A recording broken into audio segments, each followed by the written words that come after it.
Message को पढ़ने के बाद बरसात में भी उसका चेहरा सूरज की तरह खिल उठा था। लेकिन इस मैसेज को पढ़कर खत्म किया ही था कि उसके फोन पर बारिश की बूंदें जमा होने लगी थी। लेकिन ये थोड़ी देर की खुशी मनाने के बाद याद किया कि वो सच में गरीब नहीं था। असल में उसके परिवार ने उसे एक परीक्षा में डाल रखा था जिसका नाम था गरीबी अभ्यास परीक्षा।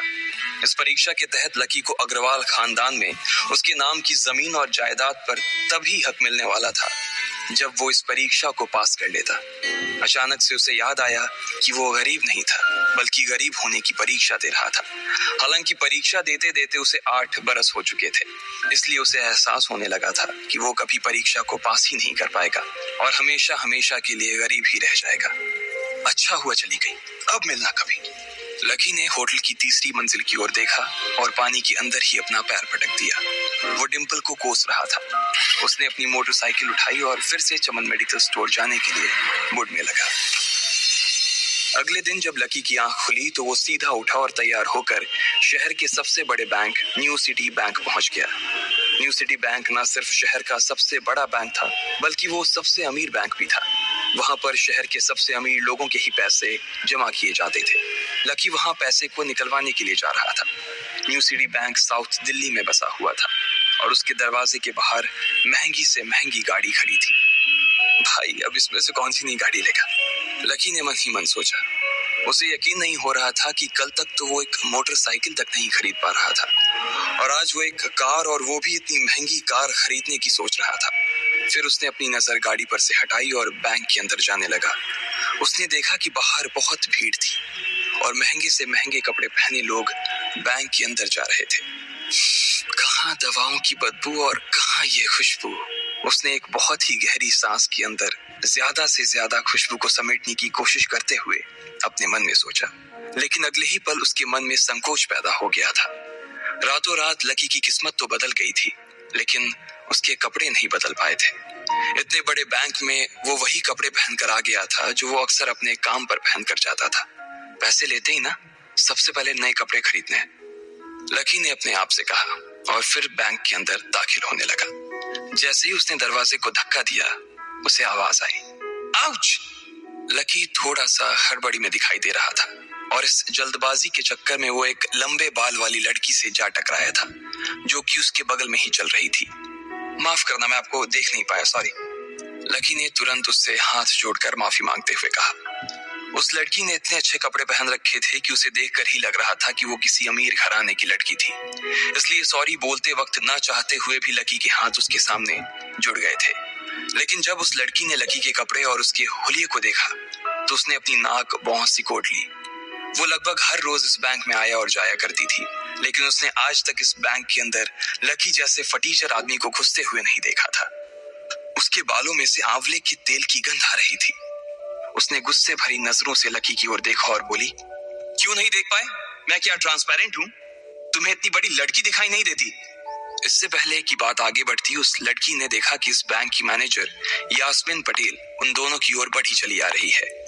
उसने भी लकी को देखकर वैसी ही शक्ल बनाई थी जैसी शक्ल उस लंबी लड़की ने बनाई थी। I am so sorry miss, आपको कहीं लगी तो नहीं? यास्मीन ने उस लड़की से पूछा और फिर घिन्न भरी नजरों से लकी की ओर देखने लगी। लकी तमतमाती आंखों से उन दोनों को देखा जा रहा था। वो जानता था कि उसने इतनी जोर से भी दरवाजा नहीं खोला कि उसे चोट लग जाए, लेकिन असल में उसे यह मालूम नहीं था कि वो लोग उसे नहीं बल्कि उसके कपड़े को देख रहे थे। यास्मीन ने लकी को ऊपर से नीचे तक देखा और ना जाने उसके मन में क्यों शक पैदा हो गया। क्या आप मुझे बता सकते हैं कि आप यहाँ पर किस काम से आए हैं? यास्मीन ने बड़ी मुश्किल से अपने चेहरे पर एक मुस्कान लाते हुए कहा। वो उसका हुलिया देखकर ही समझ गई थी कि वो यहाँ का कस्टमर तो नहीं था। लकी ने अपने आप को संभाला और कहा, हाँ वो मैं अपना पैसा निकलवाने के लिए आया था। पैसे निकलवाने के लिए आए हो? यास्मीन ने लकी की बात को ही दोहराते हुए कहा। वैसे तो वो लकी की बात पर जोर से हंसना चाहती थी लेकिन उसने अपने आप को थोड़ा सा काबू में कर लिया था। लकी की बात सुनकर उसे लग रहा था कि वो कोई पागल था जो यहाँ जबरदस्ती घुसा चला आ रहा था। हाँ तो क्या आपके पास कार्ड है? यास्मीन ने उससे आगे पूछा। न्यू सिटी बैंक का कार्ड हासिल करना एक बहुत ही मुश्किल भरा काम था। अगर किसी को भी उस बैंक का कार्ड लेना था तो सबसे पहले उस आदमी को अपने खाते में कम से कम 5 लाख रुपए जमा करवा कर रखने पड़ते थे, तब जाकर उसे कहीं कार्ड मिलता था। लेकिन लकी तो पहली बार ही यहाँ आ रहा था, इसलिए उसके पास कार्ड होने की कोई संभावना ही नहीं थी। लकी जब यास्मीन के सवाल का जवाब नहीं दे पाया तो यास्मीन ने फिर उससे पूछा, मैं पूछ रही हूँ कि आपके पास कार्ड है? वो समझ गई थी कि लकी पागल ही था, जो कहीं से भागकर सीधा उनके बैंक में आ गया था। कार्ड नहीं मेरे पास, लकी ने उसके सवाल का जवाब दिया और वो फिर इधर उधर देखने लगा। जैसे ही उस लंबे बालों वाली लड़की ने लकी का जवाब सुना तो वो खिलखिलाकर हंस पड़ी। यास्मीन को तो सिर्फ लग रहा था कि वो पागल है, लेकिन वो लड़की तो अपने मन में मान चुकी थी कि यह लड़का कोई पागल ही है जो कहीं झोपड़ पट्टी से यहाँ आ गया है। इससे पहले कि आगे कोई कुछ कह पाता, उस लंबे बालों वाली लड़की के पिता वहां आ गए और बोले, चलो बेटी। उनके हाथों में कुछ कागजात थे। लकी ने देखा कि उन्होंने महंगा सा सूट पहन रखा था। उस लड़की ने यास्मीन के दोनों हाथों को पकड़ा और बोली, यास्मीन देखो, अगर इस तरह के सड़क छाप लोग तुम्हारे बैंक में ऐसे ही घुसते चले आए ना और बाकी कस्टमर्स को परेशान करने लगे तो तुम्हारे बैंक की इमेज और उसके शेयर्स दोनों को काफी नुकसान होगा। एक मैनेजर होने के नाते तुम्हें इन सब चीजों का ध्यान रखना चाहिए। मुझे उम्मीद है कि आगे मेरे साथ ऐसा कुछ नहीं होगा। उस लड़की ने कहा और अपने पिता के साथ बैंक के बाहर चली गई। अपना ध्यान रखना कोयल मैडम, मैनेजर ने उसकी गाड़ी तक छोड़ने के लिए आते हुए कहा। आज तो वो बाल बाल बच गई थी। कोयल और उसके पिता इस बैंक के सबसे पुराने और सबसे वफादार कस्टमर्स थे। अगर आज यास्मीन उन्हें नाराज कर देती और वो उसके बैंक से अपना खाता बंद करवा देते तो शायद यास्मीन की नौकरी तक जा सकती थी। और यह सब हो रहा था उस पागल लकी की वजह से। इसे जल्द से जल्द यहाँ से भगाना पड़ेगा, यास्मीन ने अपने आप से कहा और फिर बैंक के अंदर आने लगी। यास्मीन उसे अपने बैंक से बाहर निकालने के तरीके के बारे में सोच रही थी, मगर जैसे ही वो बैंक में दाखिल हुई उसने देखा कि लकी वहां था ही नहीं। अरे अब ये कहां चला गया, उसने अपने आप से पूछा। वो इधर उधर देखने लगी, लेकिन लकी वहां भी नहीं था। यास्मीन को अच्छे से पता था कि वो उसके सामने तो बाहर नहीं निकला था। इसका मतलब था कि वो बैंक के अंदर ही था, लेकिन यास्मीन उसे ढूंढ नहीं पा रही थी। कुछ देर तक बैंक के सारे कोनों को देख लेने के बाद यास्मीन को लगा कि शायद लकी यहाँ बहुत ही असहज महसूस कर रहा होगा, और जब वो कोयल को दरवाजे पर छोड़ने के लिए आई तब उसके पीछे पीछे वो भी निकल गया होगा। चलो जान बची, यास्मीन ने अपने आप से कहा और अपने केबिन में आकर बैठ गई। जैसे ही उसने आज के दिन की पहली फाइल उठाई थी उसे किसी एक की झलक दिखी। ये कोई और नहीं बल्कि लकी ही था। अरे ये कहां छिपा हुआ था, यास्मीन ने अपने आप से ही कहा और तुरंत फाइल को टेबल पर रखकर वो ऑफिस के बाहर आ गई। उसने देखा कि लकी बैंक के वीआईपी लॉन्ज के बाहर खड़ा था और उसके खंबे की आड़ की वजह से वो यास्मीन की नजर से बाहर हो गया था। अब यास्मीन को तो वो मिल गया था, लेकिन उसके लिए उससे भी बड़ी एक और मुसीबत खड़ी हो गई थी। लकी जिस कमरे के बाहर अभी खड़ा था उस कमरे के अंदर शहर के सभी रईस लोगों का उठना बैठना था। बैंक के सिलसिले में या फिर किसी दूसरे काम के सिलसिले में वो सभी लोग यहीं आकर बात किया करते थे। उस कमरे के अंदर जो लोग बैठे थे उन सबके करोड़ों रुपए इस बैंक के खाते में जमा थे। अब अगर ऐसे में लकी वहां घुस जाता तो सब लोग मिलकर यास्मीन की गर्दन पर चढ़ जाते। रुको, जहां हो वहीं खड़े रहो, यास्मीन जोर से और साथ ही गुस्से से चिल्लाई। बाकी के लोग जो वहां खड़े थे वो यास्मीन की ये चीख सुनकर डर गए थे। कुछ लोगों को उसकी इतनी जोर से आवाज करने की वजह से गुस्सा भी आ गया था और यास्मीन सबसे मुस्कुराते हुए माफी मांगकर आगे बढ़ती जा रही थी। वो लकी को किसी भी तरह से उस कमरे में जाने से रोकना चाहती थी, लेकिन उससे पहले ही वो उस कमरे के अंदर दाखिल हो चुका था। अरे यार, ये आदमी है या गधा, यास्मीन ने अपना ही सिर पीटते हुए कहा और वो भी उस कमरे के दरवाजे की ओर बढ़ने लगी। उसने उस कमरे का दरवाजा खोलने की कोशिश की, लेकिन वो अंदर से लॉक हो गया था। बाप रे, ये कैसा आदमी है, बिना परमिशन के अंदर घुसा तो घुसा, लेकिन दरवाजा भी अंदर से बंद कर लिया। अब यास्मीन की सांसें फूलती जा रही थी। उसे बहुत डर लग रहा था। उसका जी यह सोचकर घबराए जा रहा था कि ना जाने अंदर लकी और उस रिलेशन मैनेजर के बीच क्या हो रहा होगा। इधर जैसे ही लकी कमरे में दाखिल हुआ, वहां का कस्टमर रिलेशन मैनेजर जो कि सोफे पर फैला हुआ था, वो उसे देखते ही अचानक सीधा बैठ गया। हेलो सर, कैसे हैं आप? उसके मुंह से बिना लकी को देखते हुए ये शब्द निकले। उसे याद था कि इस कमरे में कुछ खास लोग ही आते थे और जो भी आते थे यास्मीन उनके आने की खबर उसे पहले ही दे देती थी। लेकिन इस वक्त जो आदमी उसके सामने खड़ा था उसे देखते ही वो अपनी जगह पर जम गया था। ना तो वो कहीं से भी वीआईपी लग रहा था और ना ही वो उसका कोई रिश्तेदार था। कौन हो भाई तुम, क्या चाहिए तुम्हें? उस मैनेजर ने 20 साल के जवान लड़के को देखते हुए कहा, मैं यहाँ अपना पैसा लेने आया हूँ। लकी ने सीधे मुद्दे की बात को मैनेजर के सामने रखते हुए कहा, तुम्हारे पास हमारा सुप्रीम कार्ड है? मैनेजर ने उससे ऊपर से नीचे तक देखा और पूछा, नहीं नहीं, मेरे पास कोई कार्ड नहीं है। लकी ने कहा, तो फिर हम तुम्हें कोई पैसा नहीं दे सकते। चलो अभी दरवाजा खोलो और सीधा बाहर निकलो। मैनेजर ने कहा और सोफे पर से उठ गया। नहीं, मैं अपना पैसा लिए बिना नहीं जाऊंगा यहाँ से। लकी भी जिद पर अड़ गया। अरे बोला ना, बिना कार्ड वाले को पैसा नहीं मिलता है, और वो भी पैसा होगा तब तो मिलेगा ना।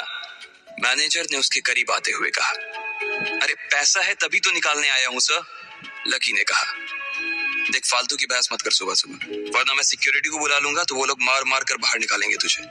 लकी यह सुनकर घबरा गया था। मैनेजर के चेहरे का गुस्सा उसे साफ नजर आ रहा था, लेकिन ऐसा भी नहीं था कि वो झूठ बोल रहा था। भले ही उसके पास कार्ड नहीं था, लेकिन इसका मतलब ये नहीं था कि वो अग्रवाल खानदान का लड़का नहीं था। जैसे जैसे मैनेजर उसकी ओर बढ़ता चला जा रहा था, लकी का डर भी बढ़ता जा रहा था। मैनेजर को लग रहा था कि वो कोई संकी था और वो उसे धक्का मारकर बाहर निकालने के लिए आगे बढ़ ही रहा था कि अचानक घबराए हुए लकी के दिमाग में एक आइडिया आया। फिंगरप्रिंट। उसने अपना अंगूठा कमरे में मौजूद उस मैनेजर के सामने उठाते हुए कहा, फिंगरप्रिंट? कौन सा फिंगरप्रिंट? मैनेजर ने चौंकते हुए पूछा। अरे अरे आपने कहा ना कि आपको कार्ड चाहिए, पर मेरे पास कार्ड नहीं है, फिंगरप्रिंट है, और मुझे मालूम है कि आपके यहाँ फिंगरप्रिंट से भी पैसे निकलते हैं। ये कहते ही लकी ने एक राहत की सांस ली थी, लेकिन मैनेजर को यह समझ नहीं आ रहा था कि आखिर लकी को फिंगरप्रिंट की जानकारी मिली कैसे। तुम फिंगरप्रिंट यूज करना चाहते हो?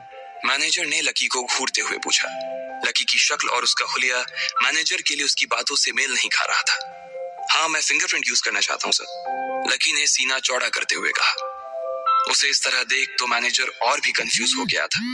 मैनेजर ने सोचा कि उसे एक चांस देना चाहिए, इसलिए उसने लकी को फिंगरप्रिंट इस्तेमाल करने की इजाजत दे दी थी। वो अपनी टेबल के पास गया और उसके दराज में फिंगरप्रिंट वाली मशीन ढूंढने लगा।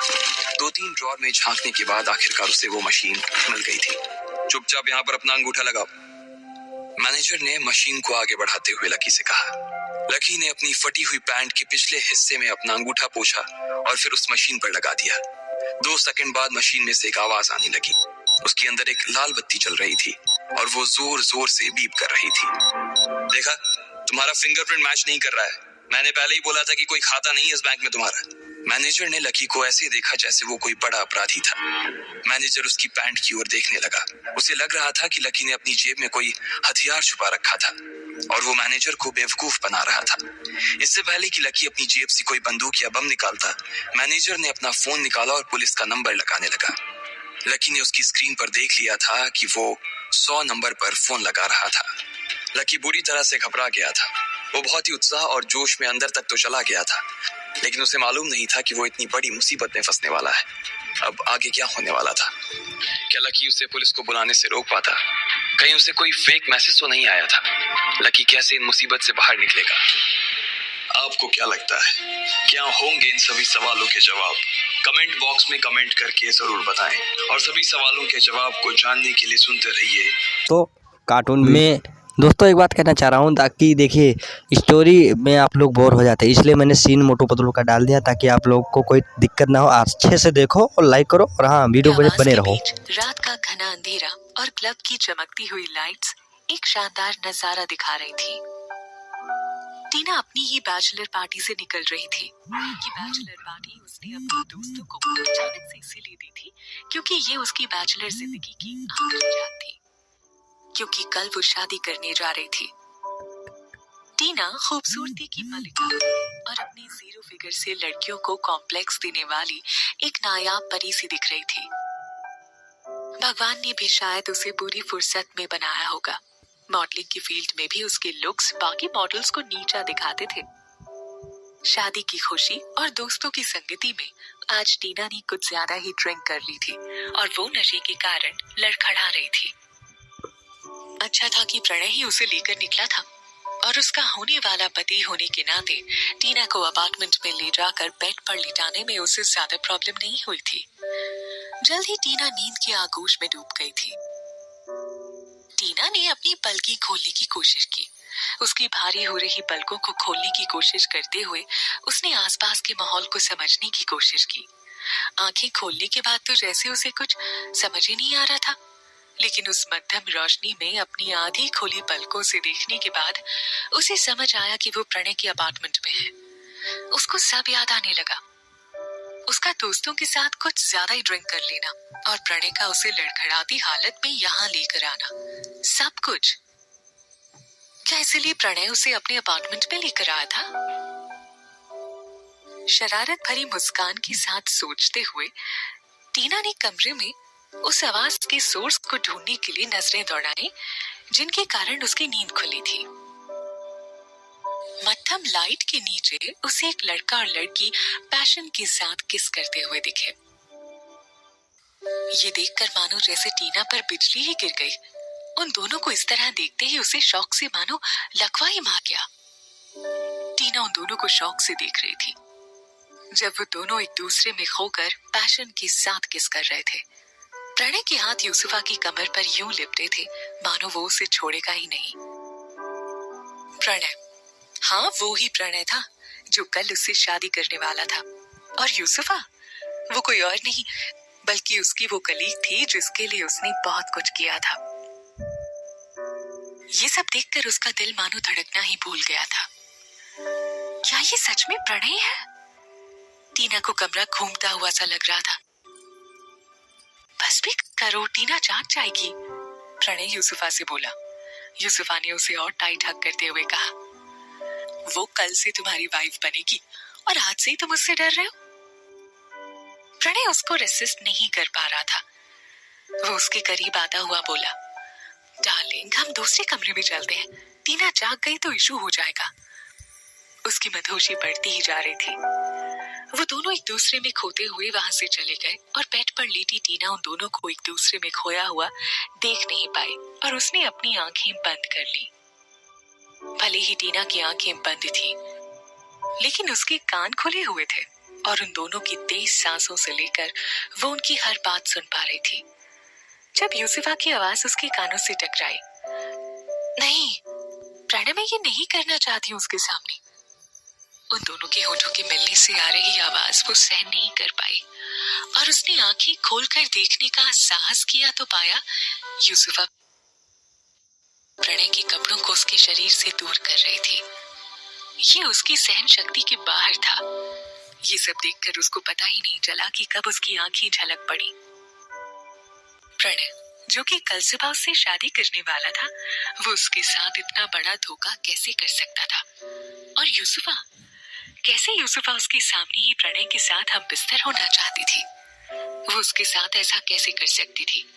टीना ने तो कभी उसका कुछ बुरा नहीं किया, उल्टा उसकी हेल्प ही की थी। और प्रणय, उसे तो टीना ने टूट कर चाहा था, उसके लिए उसने सब कुछ पीछे छोड़ दिया था। क्या सिर्फ इसी धोखे के लिए?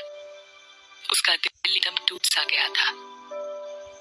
या नहीं, प्रणय यूसुफा से रिक्वेस्ट करता हुआ बोला, कम से कम बाथरूम में चलते हैं, वैसे भी बाथटब तुम्हारी फेवरेट प्लेस है ना? यूसुफा के शरीर को अपने हाथों से खींचता हुआ प्रणय उसे खींचने लगा। ठीक है, तुम बाथटब भरो, मैं बस अभी आई। यूसुफा ने प्रणय को शरारती नजरों से देखते हुए धक्का देकर कहा। प्रणय की जाते ही वो बेड के पास आई जहाँ टीना ने उसे अपनी तरफ आते हुए देख अभी अभी आंखें बंद की थी। वो बेड पर आई और टीना के पास झुक कर फुसफुसाई, क्या कल प्रणय के साथ शादी के सपने में खोए हो? भूल जाओ कि प्रणय कभी तुम्हारा होगा। प्रणय हमेशा से मेरा था और मेरा ही रहेगा। अरे हाँ, क्या तुम्हें खुशखबरी पता है? मैं प्रेग्नेंट हूँ और तुम्हें तो आइडिया लग ही गया होगा इस बच्चे का बाप कौन है? और कौन? अपना प्रणय। उप्स, यानी मेरा प्रणय। क्या तुम्हें अब भी लगता है कि प्रणय तुम्हारा हो पाएगा?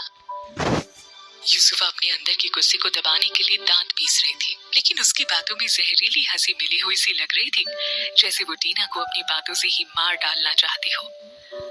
यूसुफा के बाथरूम की तरफ जाने की कुछ देर बाद ही बाथरूम से आने वाली तेज आवाजों से टीना का दिल डूब ही गया। उसकी जगह कोई भी लड़की होती तो ये सब देखकर वो भी इतनी दुखी हो गई होती। वो लड़का जो उससे अगले कुछ ही घंटों में शादी करने वाला हो, वो इतना बुरा कैसे हो सकता था? आखिर कैसे वो टीना की हर कोशिश को बेकार कर सकता था? उसके उन सारे सपनों का क्या होगा जिनमें वो शादी के बाद प्रणय का जीवन संभाल रही थी।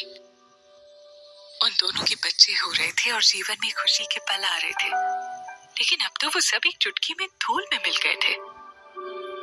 एक रात में ही उसका सब कुछ उसके पास से चला गया था।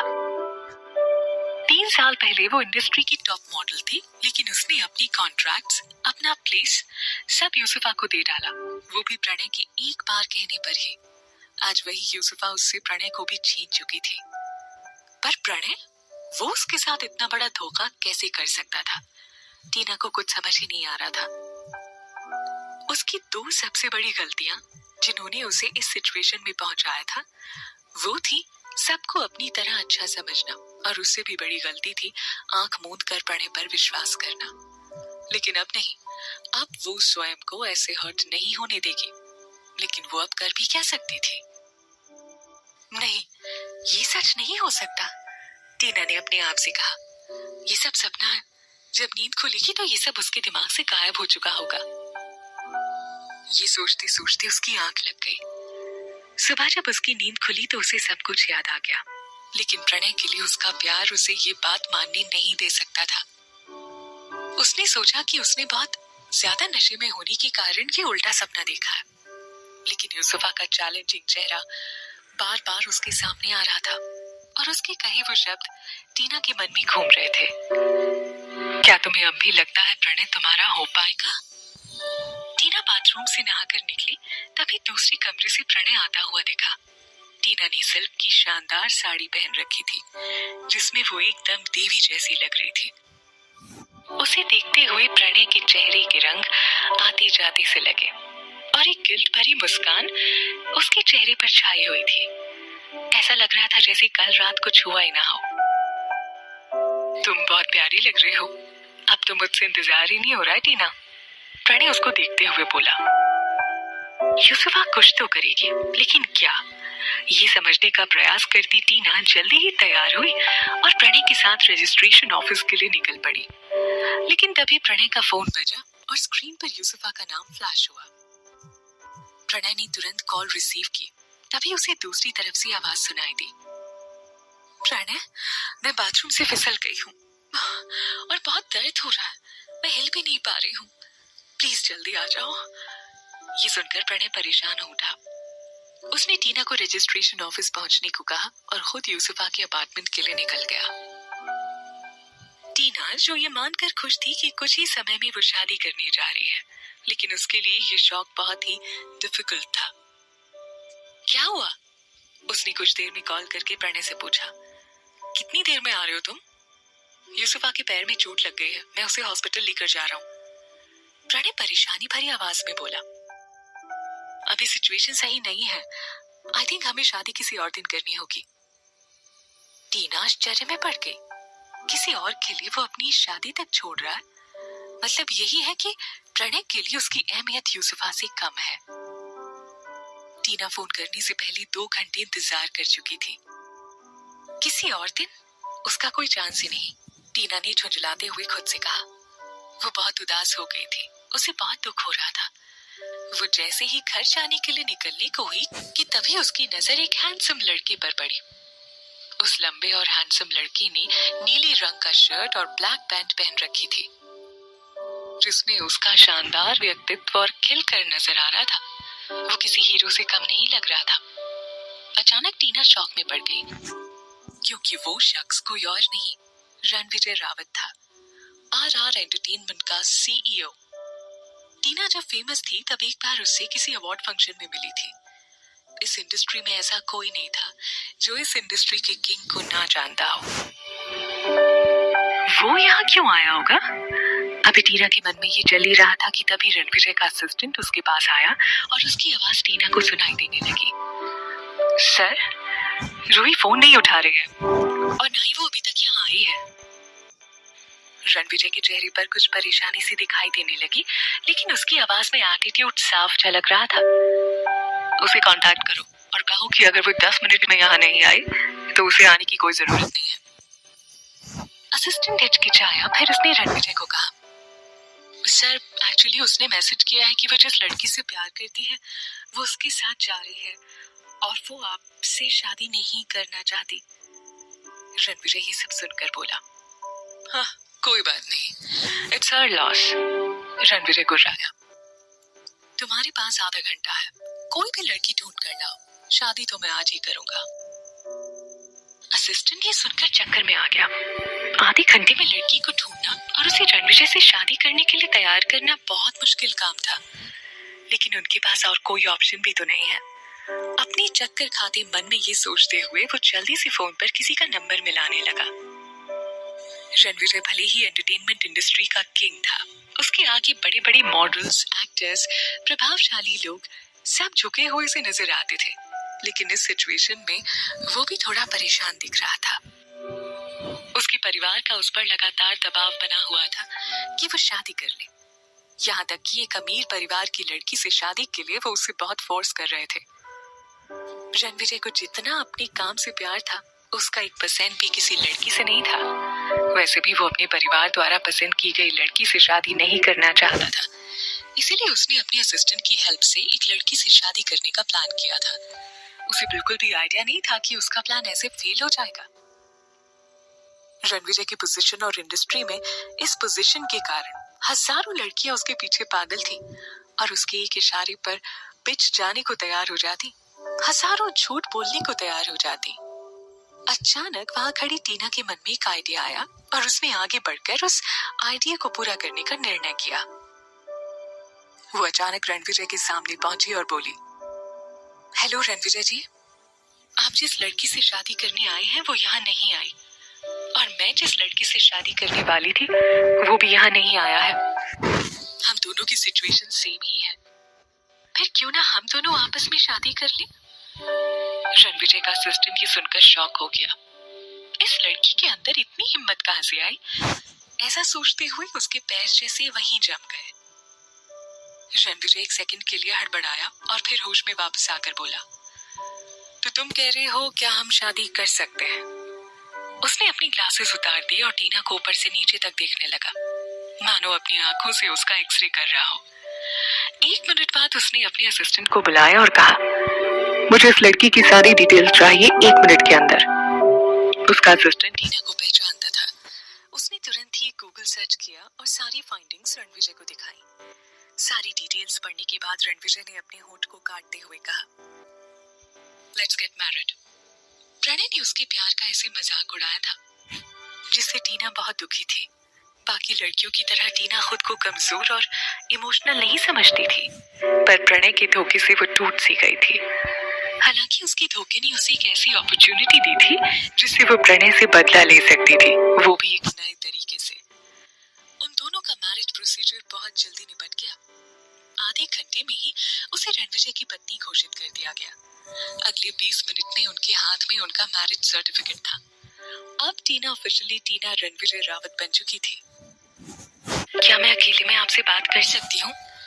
सब निपट जाने के बाद टीना रणवीर से बोली, हम कार में पहुंचने की बात करें तो अच्छा होगा। अपनी ग्लासेस आंखों पर चढ़ाता हुआ रणवीर बोला और मैरिज रजिस्ट्रार के ऑफिस से बाहर निकल गया।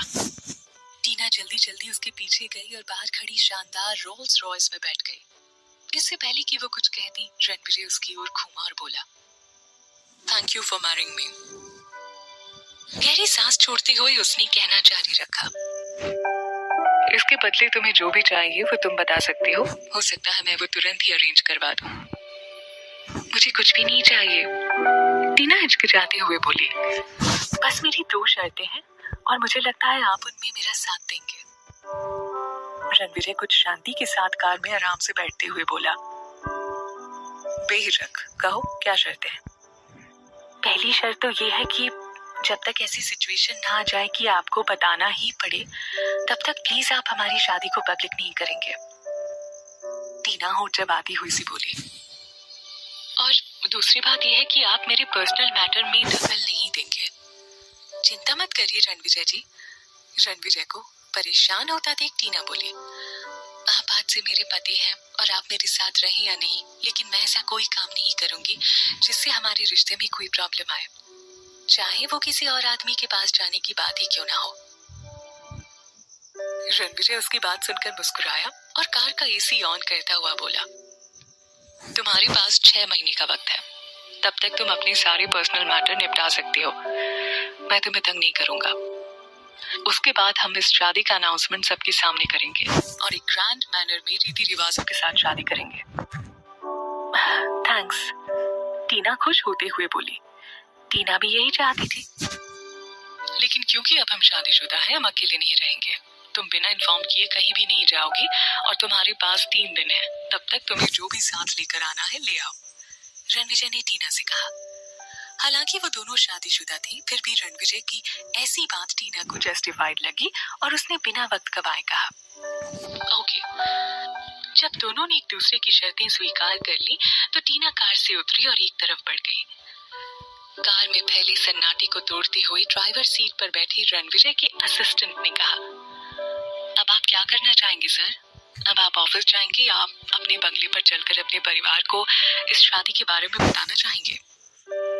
तुम इस टीना का पीछा करो और इसकी हर एक मूवमेंट की खबर मुझ तक पहुंचाते रहो। रणविजय उस दिशा में देखते हुए बोला जहां टीना गई थी। मैं देखता हूँ मुझे क्या करना है।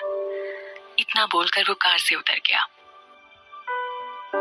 वो अचानक से आई इस लड़की से शादी को तो तैयार हो गया था, लेकिन बाद में सोचने पर उसे लगा कि इस लड़की का कोई ना कोई छिपा हुआ एजेंडा जरूर होगा। अभी रणविजय को समझ नहीं आ रहा था कि वो एजेंडा क्या था। वो एंटरटेनमेंट इंडस्ट्री की सबसे बड़ी कंपनी का सीईओ था। जहां तक उसे अब याद आ रहा था, उसने टीना के बारे में 3 साल पहले बहुत कुछ सुन रखा था। 3 साल पहले वो एक सेलिब्रिटी मॉडल थी जिसने सभी को पीछे छोड़ रखा था, लेकिन अचानक ही उसने कई बड़ी एंटरटेनमेंट कंपनियों के ऑफर ठुकराने शुरू किए, जिसके कारण उसे ब्लैकलिस्ट भी कर दिया गया। बाद में खबर आई कि उसने प्रणय की छोटी सी कंपनी का कॉन्ट्रैक्ट साइन किया है। इस खबर से पूरी इंडस्ट्री हैरान हुई थी कि उसने इतनी बड़ी कंपनियों को छोड़कर इस छोटी सी कंपनी को क्यों ज्वाइन किया। तो कार्टून वीडियो पसंद आई तो लाइक शेयर कमेंट करो। हाँ, स्टोरी तो बहुत ही अच्छा लगा होगा, तो इसे कमेंट और लाइक, और नए हो तो सब्सक्राइब कर लो। इसी तरह स्टोरी, कार्टून वीडियो सब कुछ मिलेगा इसी चैनल पे गाइस। दिल से थैंक। तो दोस्तों, एक आदमी रहता है और उससे सांप से मित्रता होती है और वो अपने मित्र को ढूंढने लगता है इधर उधर। सपेरा रहता है और उस चलते चलते बहुत परेशान हो जाता है और रास्ते भी बहुत अजीब से होते हैं। अपने गांव में दिन भर रात भर घूमता रहता है और आखिरकार एक दिन वो पा जाता है अपने दोस्त को और वहाँ बीन बजा के उसे निकाल लेता है और फिर दोनों आपस में समझौता और प्यार मोहब्बत से रहने लगते हैं।